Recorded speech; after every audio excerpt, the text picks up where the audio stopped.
Welcome to our 5th episode of marketSHARE, connecting the world of real estate and delivering insights from the industry's greatest game changers and thought leaders. My name is Jason Hardy, Managing Partner and President at Chatterson. A big welcome to marketSHARE's official PR partner, Merino, and our outstanding media partner, PropMoto. Thanks to our industry partners for supporting our conversation today, Informa, NAOP, the Real Estate Development Institute, Urban Analytics, Chatterson, and the Urban Land Institute. We have a great episode today as we're discussing the effects of big change and how we market projects. We'll talk about how the playbook for building marketing strategies has changed and how we're paying closer attention to data now more than ever before. What has the pandemic taught us about our target audiences and how we go about measuring ROI, and how can different asset classes borrow from one another to repurpose and regain traction and success?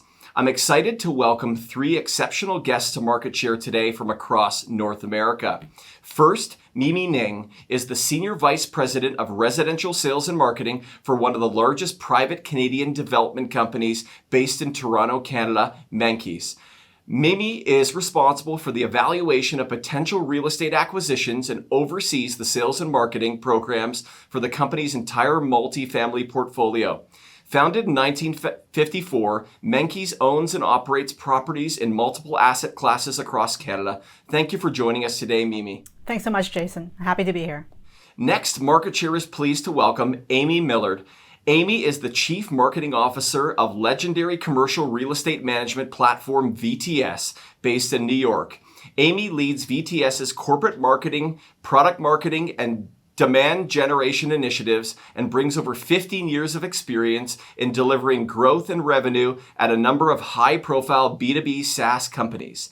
VTS's market penetration to date has been nothing short of extraordinary, with more than 35,000 daily users from the world's leading commercial real estate firms, including CBRE, JLL, and Colliers, just to name a few. VTS's platform currently manages more than 10 billion square feet of office, industrial, and retail space around the world. Welcome to marketSHARE, Amy. Thank you. Finally, Sandi Turner. Sandi is the Senior Vice President of Creative and Marketing at global industry powerhouse Jamestown, based in Atlanta, Georgia, and Cologne, Germany. Prior to joining Jamestown in 2017, Sandi spent 20 years in leadership positions in marketing communications world.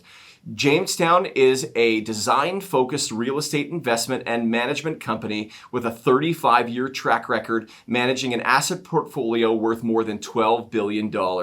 Jamestown's mission is to transform spaces into innovation hubs and communities across the United States, Europe, and Latin America. Wonderful to have you with us today, Sandi. Thank you. Well, let's get started, shall we?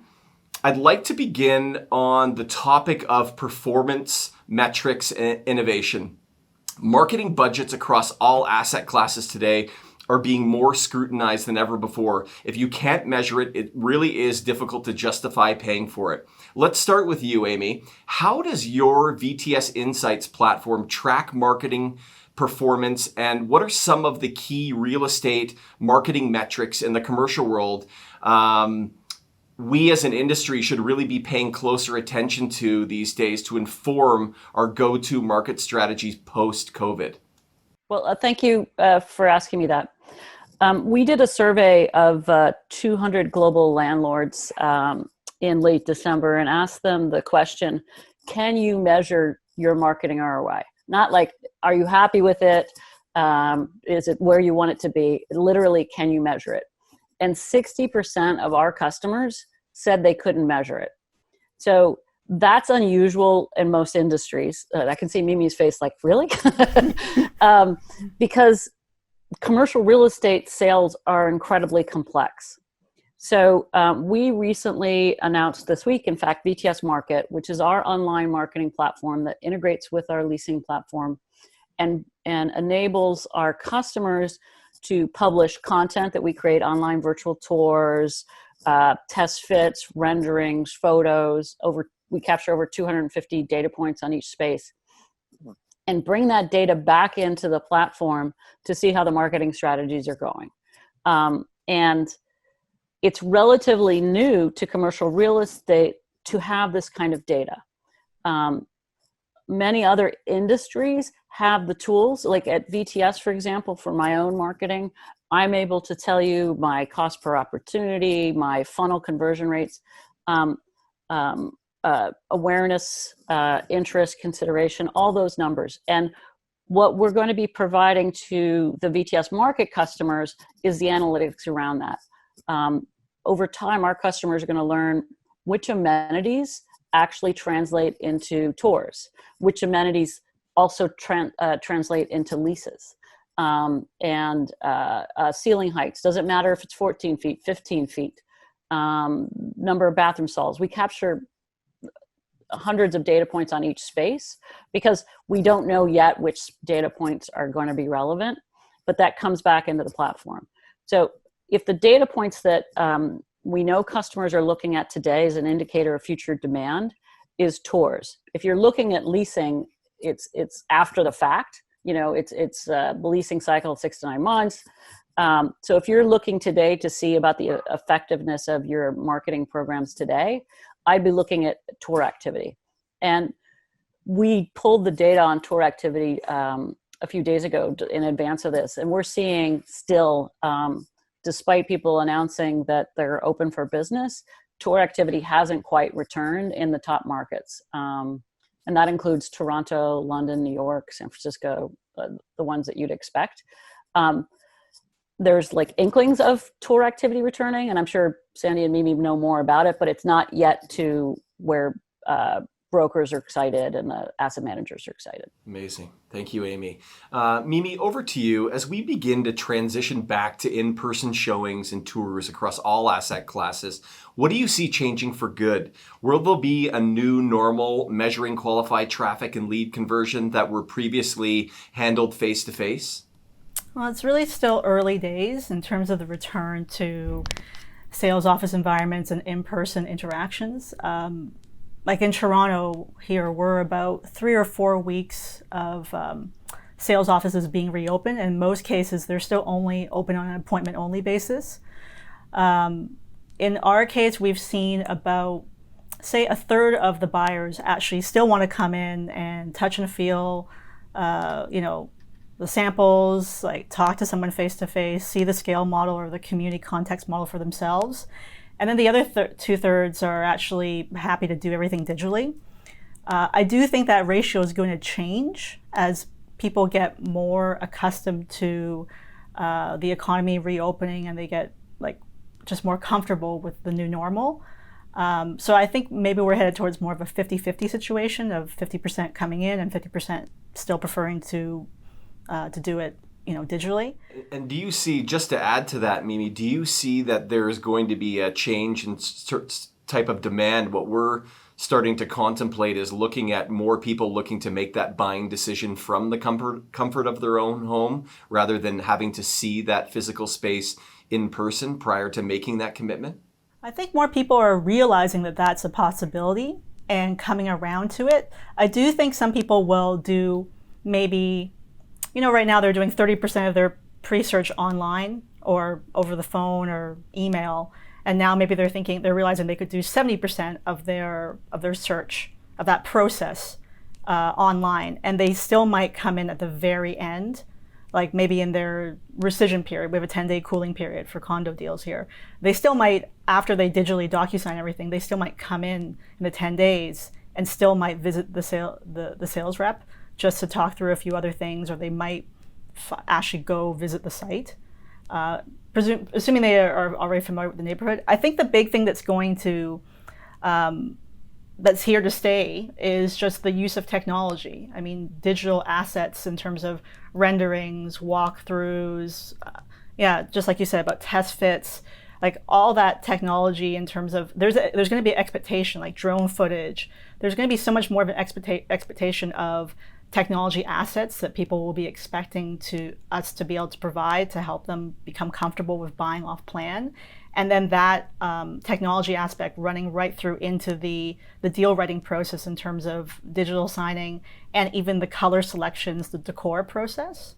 That's all, just technology is basically here to stay. So any of us who are like sometimes I describe our industry on the res side, especially on the low-rise housing side, as being a bit old school.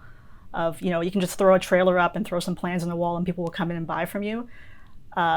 This pandemic has really forced everybody to move into technology whether they want it to or not, and just join the 2020 club essentially. Fantastic. It really is. We keep talking about it. It's the underlying theme of marketSHARE to date, which is this forced innovation, the notion of forced innovation.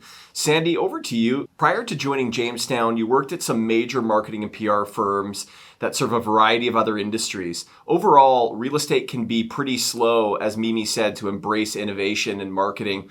I've been talking about it on previous episodes, but there's a clear path forward since COVID-19 towards some serious forced innovation. What strategies from other sectors have impacted your market penetration strategies at Jamestown globally? And any recent pivots that have inspired you in any of the markets where you're currently operating?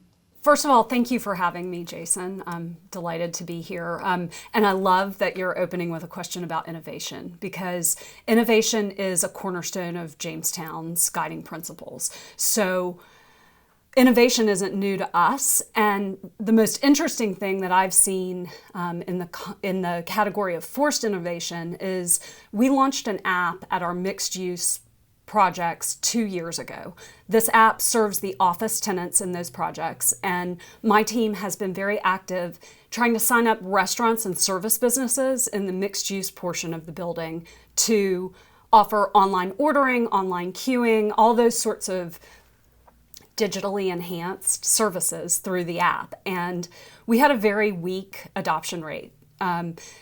After COVID-19, in Boston, as just one example, at our Innovation and Design building, just last week, 100% of our retail and service tenants signed up for the app. So now we'll be able to serve the 1,500 some odd office tenants with online ordering, online queuing. So it's going to make that interface between them and the restaurants downstairs so much more seamless and so much safer in this moment. But that is a long-term strategy that we deployed 2 years ago, where this current situation has helped us achieve a more rapid adoption than we had before. So that's, I think, probably anecdotally speaking, one of the most interesting things that we've seen. But also just Jamestown as a company, in March, when we started shutting our businesses down, realized that our small business tenants need us now more than ever. So the pivot that I'm most proud of is to immediately begin. We built a small business portal in less than a week. That small business portal offers our tenants insight into the various stimulus options they have. It offers them marketing support, training. We've enhanced on all levels our support of tenants, which I would say was already pretty robust in industry terms, to just pivot and lean into the new way of doing business. So as a result, a vast majority of our businesses never really shut down. They just changed what the offerings were and how they delivered to their customers. I want to move on to a topic right now of really marketing across the various asset classes, almost a perfect segue. While some sectors have moderately bounced back, others are still struggling to gain traction. A solid restart really means new strategies, tools, tactics to engage and drive deal flow. Mimi, Menkes has several large residential projects on the go in Toronto at the moment. What is the data telling you in regards to how your audience wants to engage with you and receive project information today? Any short-term changes and long-term predictions on audience behavior? Jason, the big thing is that we're taking away is that the audience wants multiple touch points with us. So they want to be able to go on our website, they want to see us on social media and interact with us there if they choose to. They want to be able to email you, they want to be able to call you, but they all want that at their own discretion, and they also want to be able to combine those different methods. So it's quite conceivable that somebody would be dialoguing with our sales team through email or phone calls, but then if they have another question afterwards, they wouldn't hesitate to just DM our social team a question. So they also expect a lot of consistency in those answers, because they see us all, like, no matter what channel they're talking to us over, they just see it all as one entity. They see it as Menkes. So we have to make sure there's a lot of coordination and synergy between what we're saying. And the big thing is responsiveness. I think the growing need in the future is going to be, they're going to expect very quick responses, which is sometimes challenging when you're not doing things face to face. So a lot of these conversations start off with email inquiry, and sometimes, or email or a DM can be it's supposed to be a dialogue, but really it's like a monologue dialogue. It's they send a question and we respond back enthusiastically saying all sorts of things, and then they respond with one-line question. So it's a challenge of trying to get them over that early part of that more stilted one-side exchange into actually dialoguing with us in a phone call and getting them more comfortable, because then we can start to read more of the cues, at least in tone of voice, that you would read in a face-to-face interaction, and speed up that process. But when somebody's dialoguing with you like this, they'll send you an email and you'll write back an email, but then they might send you a message like 5 hours later, or the next day they'll respond to you. But they're expecting you to respond right away. So then I think the long-term challenge is how do we respond quickly and give them the information they want quickly enough and engage with them quickly. Yeah, and it seems like, in the world that we live in today of instant gratification, real-time responses is becoming the new norm across all asset classes of the real estate sector. We've seen it with our customers on the commercial side trying to lease up buildings, that if they have an inquiry, getting back to them, what used to be acceptable, which was 24 hours later, respond to your customers within 12 to 24 hours, is now, the expectation is a response within minutes.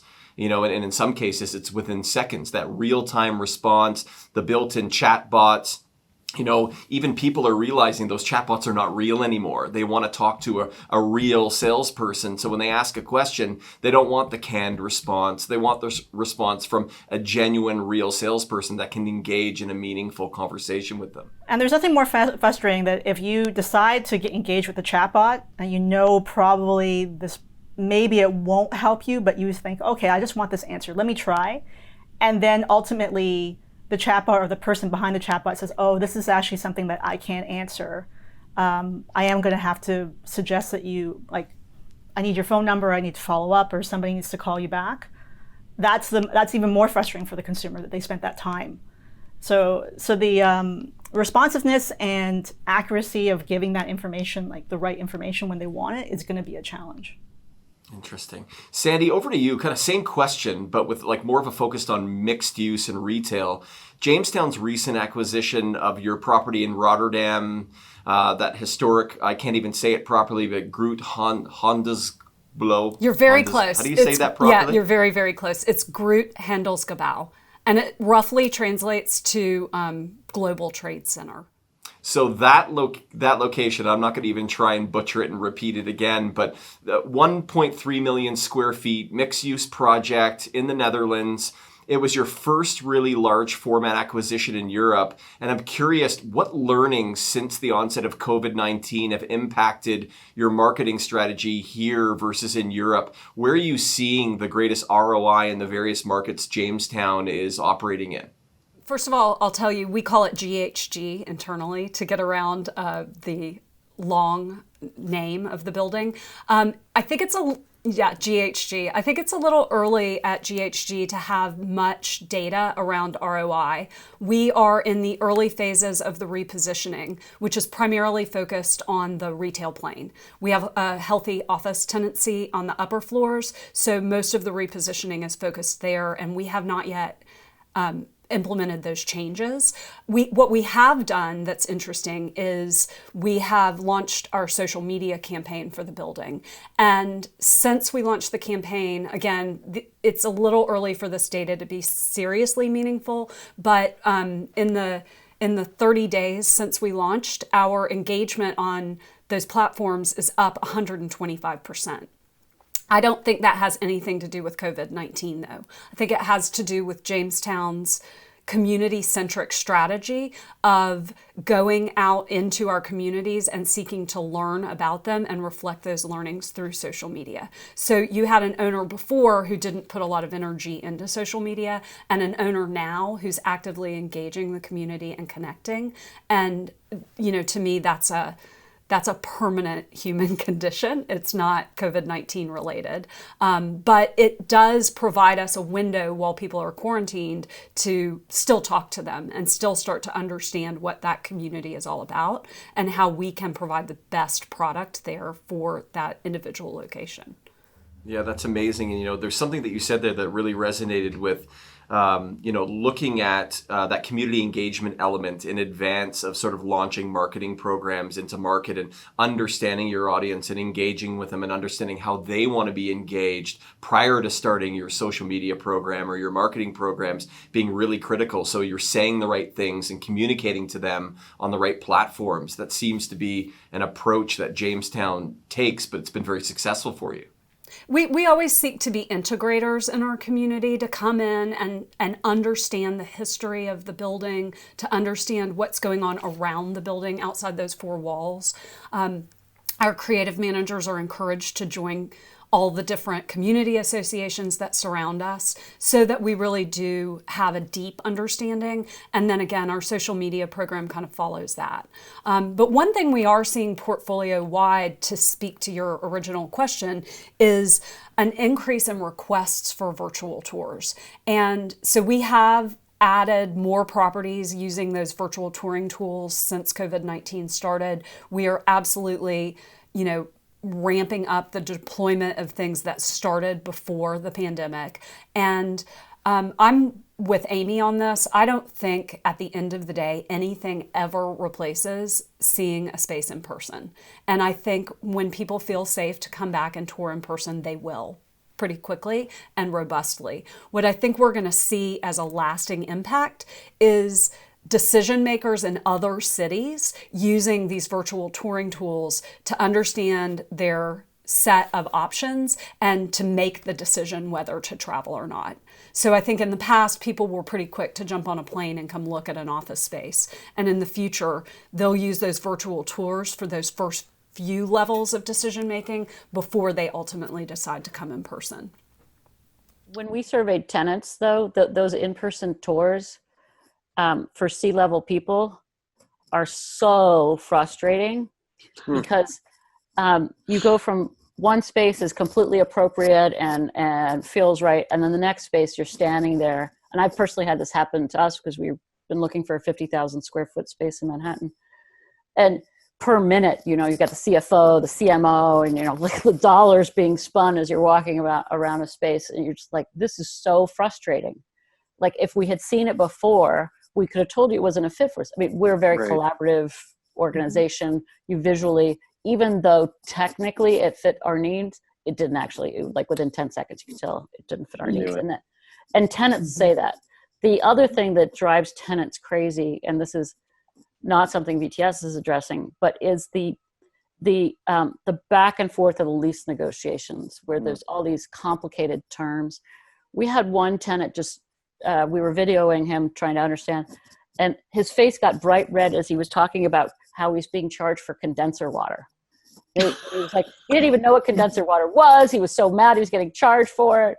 And he said, we're going to spend over the course of a 10-year lease $40 million with you, and you guys are going after like 10 cents for condenser water. And he was just like furious. And so much of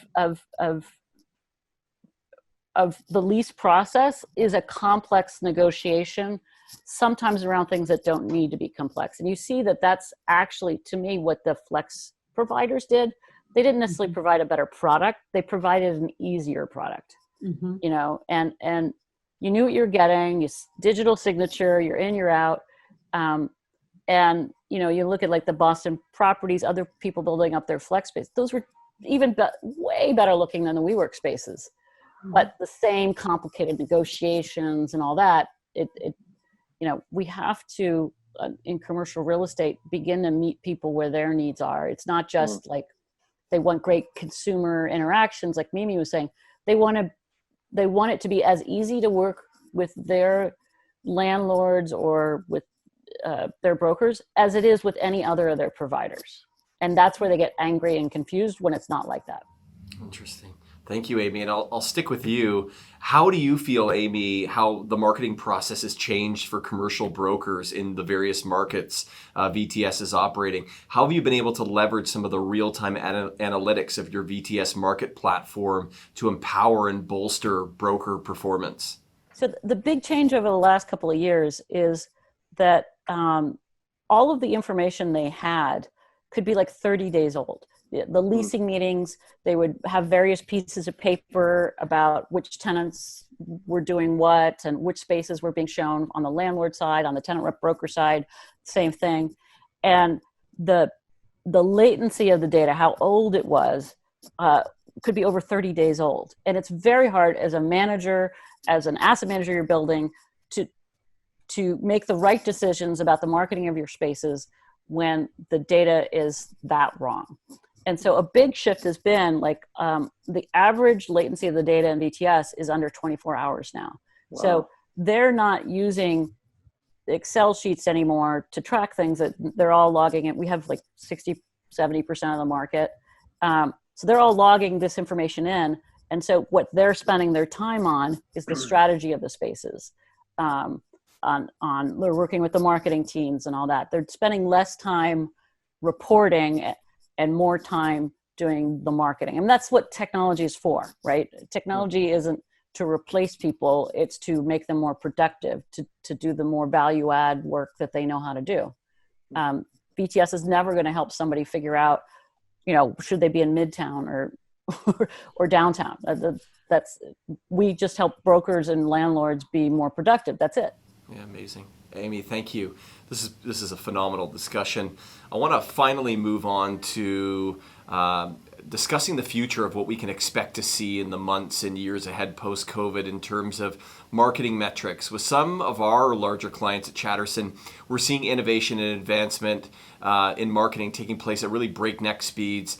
What were 2 and 3 year innovation strategies being built and rolled out in months in companies, we're seeing companies are scrambling and rolling these things out in weeks and months. We had numerous clients that had an innovation plan that had a 3 or 4 year rollout window that they're saying is going to be completed by September. The idea here is there's a huge opportunity in the market right now to absorb more market share, to regain market share. Where there is challenge, there's always tremendous opportunity. Let's start with Mimi. Menkes has predicted a strong rebound of mixed use, walkable, suburban, urban locations. You're proving this right now with your vision for your Mobilo and Festival suburban projects just outside of Toronto in the community of Vaughan. PwC has called these types of projects hipsterbias and identified them as one of the, I don't know how much I love it. Yeah, they've identified these hipsterbias, I don't know if I can keep saying that, as one of the emerging trends in ULI's latest 2020 Emerging Trends report. How are you positioning these developments to attract urban-loving millennials? And do you see the long-term effects of the pandemic really increasing consumer demand for remote work and play communities? Right. So for anyone who doesn't know much about the Toronto context for Vaughan. So Vaughan is a municipality directly north of Toronto.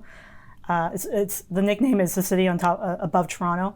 And in 2017, it was the first municipality outside of Toronto to actually get direct subway access. So our subway line actually extended into Vaughan, into a new node that they're calling the VMC, or Vaughan Metropolitan Center. It's their new city center.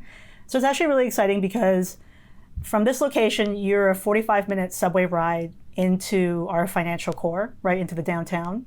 So there's a great set of transit infrastructure in place with this community. And for us, we started developing here with our Mobilio and Festival projects because we felt that there was definitely an opportunity to do something in terms of a more affordable option, because not everybody can afford to live in a condo downtown. And also we recognize that there are tons of people I grew up downtown, and so I was one of those downtown snobs who said, downtown's where it's at. Who would ever want to live anywhere else but downtown Toronto? But factually, there are tons of people who grew up in the suburbs. Their family and their social lives are centered around those communities, and their professional lives as well. And they don't really want to live downtown. They actually want to stay in those communities, in the suburbs, but in something in a much more dynamic development. So what we're trying to do is bring the best of both worlds together. So you have, lots of parking. You have, great, all the, the room to breathe that you have in the suburbs in terms of access to walking trails and more room for park space that you could create there. And you want all the best aspects of urban development and downtown living with, high quality retail, restaurants, services. So we're going to be doing mixed use development here that, has a curated retail experience and not so much that big box suburban feel. And we're trying to do something really dynamic that will appeal to a younger buyer, and they don't feel like they're compromising by staying in the suburbs or living in the suburbs. Like they're not the poor sister to downtown Toronto. Like that's really what we're trying to make, like elevate that suburban option for them. And so mixed use is a big key to that, because that's really not been done extensively in our suburban context so far. And what are you doing in terms of the timing with within those mixed use projects? What we've seen a lot of success in the past is a lot of the commercial development is coming, in many cases we're seeing coming at the same time as the residential, or in many new cases that we're seeing with some of our customers, they're starting the commercial before they start the residential. So there is almost a bit of an energy to these communities before residential even begins. What's the timing in terms of residential and commercial development in these communities? So the timing is lining up where they're going to be developed together. So Festival will have 2 large retail anchors in a grocery store and a fitness facility. And then there's a curated retail experience of smaller, more local driven businesses. And thankfully our partner on the project, Quadreal, has a considerable amount of experience in retail and has a lot of great connections. And I do think you're right. You need that experience there from day one, because otherwise you're marketing these communities and they're very exciting. We've got all these glamorous renderings of people sitting on a promenade or walking down a promenade and like sipping on cappuccinos. And then the day that these people get their keys and they show up and they're like, what's happening at grade? Nothing. And that's very disappointing. And so we certainly have learned the lesson that you need to provide that energy right from the get-go. I guess your other question was about remote work. So it's been interesting because we already were trying to jump on that trend in terms of acknowledging working from home and really looking at upgrading our building infrastructure technology-wise, and doing co-work spaces. But now that you realize that people are going to be working home, permanently in the future, to some degree. Now we really have to up our game in terms of providing more spaces, and that means we're looking at everything from the design of our suites to providing spaces for a natural home office, or even just a little nook that they could set up a little bit of a space for themselves. So right from the suite designs into the amenity programs, where instead of just one co-work space, we're talking about doing a whole series of different spaces where you could have individual little pods and smaller rooms, larger rooms. I'm always amazed when we go visit our buildings how many people just like hanging out in the common areas as long as there's free Wi-Fi. So how many people don't want to be in their suite? They just want another place to go to work and study and read or play games or chat online. It's very interesting to see how many people will take advantage of those spaces if you create them. And now looking also at expanding that beyond the building envelope, into the surrounding, the adjacent park space or green spaces that we're creating, or our landscape terraces. We have to make sure that our infrastructure is there, that if they want to work remotely, there's underlying tech infrastructure that will allow them to do so in terms of Wi-Fi access and Wi-Fi speed. Amazing. I love the concept of sort of reimagining these amenity and flex spaces. We're being forced to do that now, but it seems like you guys are at the forefront of it at Menkes. That's incredible. Amy, over to you. How important is VTS's business intelligence solution as commercial developments scramble to really better understand new leasing patterns by tenants? Are there any new trends that you're observing that will really inform marketing decisions for your commercial customers? Immediately after pretty much COVID started, we rolled out a new dashboards on our as part of our business intelligence suite, and we provided them for all customers, whether or not they had purchased our business intelligence product, because we realized that this is one of those once in a generation sort of disasters that happenings to the industry, and everybody needed the information because, frankly, some quarters there's just not a lot of velocity of change in what tenants are doing, but certainly since mid-March to now, probably to the middle of next year, every week you want to be on top of what tenants are doing, and they're not coming back in yet. When we look at the data and then talk to the landlords, I think landlords hear the half of the social distance 6 feet apart, you need a bigger space, but they don't always hear but people are happy to work from home. So whether that nets out to people renting larger spaces or smaller spaces, I think that there's been a lot of, in sales, we call that happy ears, which is like, oh, everybody's going to need giant spaces. But we're not seeing that in the data yet.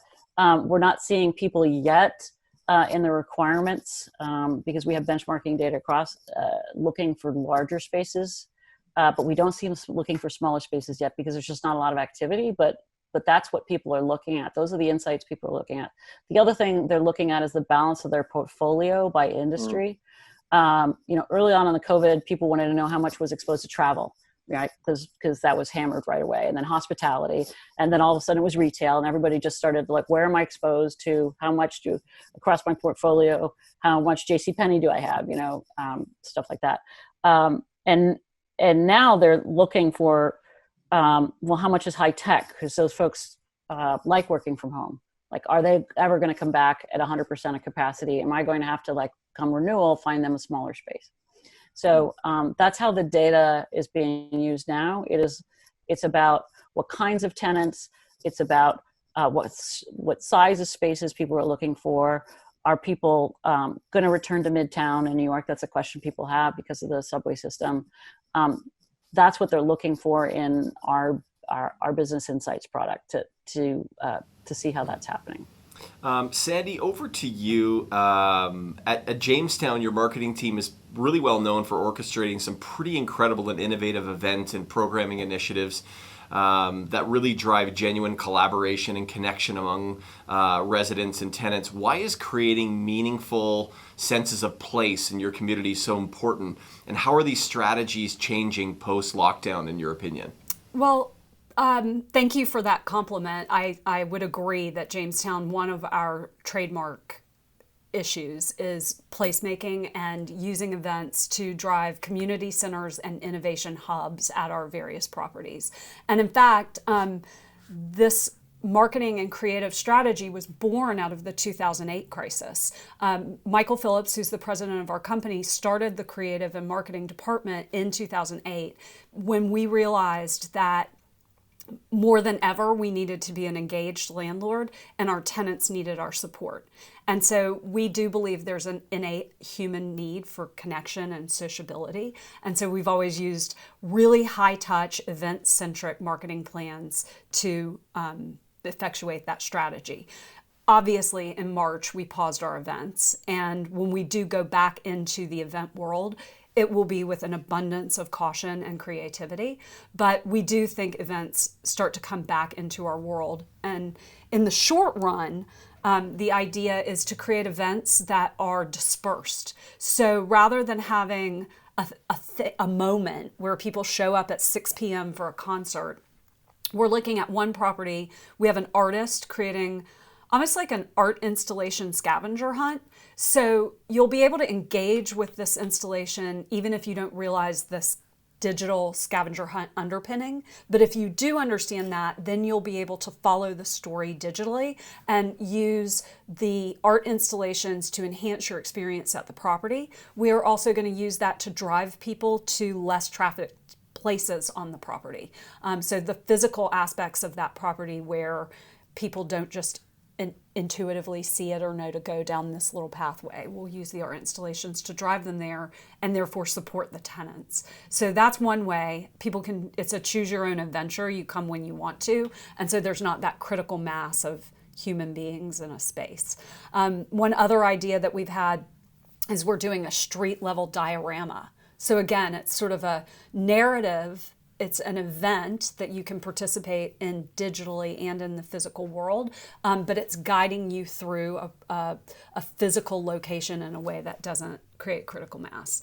And again, I think eventually, we will come back to events at a lower density perhaps, but our team is known for being creative and pivoting, and so we'll find a way to provide human connection, community centers and innovation hubs under whatever guidelines we're subjected to. Awesome. Thank you, Sandi. Well, this has been a wonderful discussion today. Very grateful for it. I want to say a big thank you to our guests today, Mimi Ning from Menkes in Toronto, Amy Millard from VTS in New York, and Sandi Turner from Jamestown in Los Angeles. A big thank you to our official PR partner, Merino, and our media partner, PropMoto. What a phenomenal episode today. Thank you kindly for making the time to join us on marketSHARE. And a big thanks to you, our viewers, for tuning in once again for our 5th episode. Look out for the next marketSHARE conversation and check out marketSHARE.tv for previous and upcoming episodes and to learn more about our partners and previous guests too. Again, I'm Jason Hardy from Chatterson. Thanks for joining us today. Look forward to seeing you again next time.